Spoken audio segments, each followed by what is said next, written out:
জিতের প্রস্তাব পরশুরাম ফিরিয়ে দিলে আয়ুষী পরশুরামের ব্যাপারে খারাপ খারাপ কথা বলতে শুরু করে। দীপালি এসবের প্রতিবাদ করে।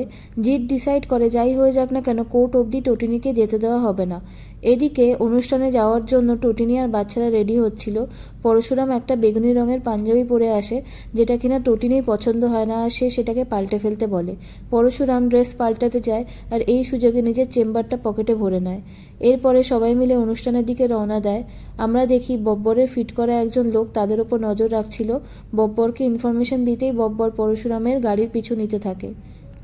এরপরে আমরা দেখি নতুন বছরকে স্বাগত জানাতে অনুষ্ঠানের মঞ্চ আলোয় আলোয় সেজে উঠেছে। সেইখানে উপস্থিত ছিল শীতল। টটিনি স্টেজে আসে আর ডান্স পারফর্ম করতে থাকে।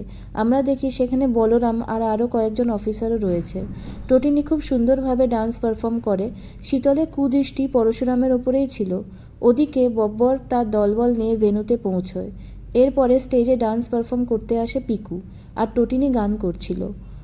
এরপর বব্বরের ইশারায় একজন লোক ব্যালকনি থেকে বন্দুক তাক করে পরশুরামের দিকে।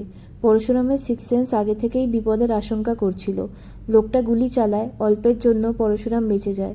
পুরো জায়গাটা জুড়ে শোরগোল পড়ে যায় আর আতঙ্কে সবাই হল ছেড়ে বেরোতে থাকে। এরপর বব্বরের দল বল পরশুরামের ওপর হামলা করে। পরশুরাম এক এক করে সবাইকে মেরে কুপোকাত করতে থাকে। ওদিকে টটিনি আর বাচ্চাদের অন্য একটা ঘরে রাখা হয়। সবাই আতঙ্কে কান্নাকাটি করছিল। লাট্টুর তার বাবার জন্য চিন্তা হয়। বলরাম বলে তাদের বাবা একদম ঠিক আছে।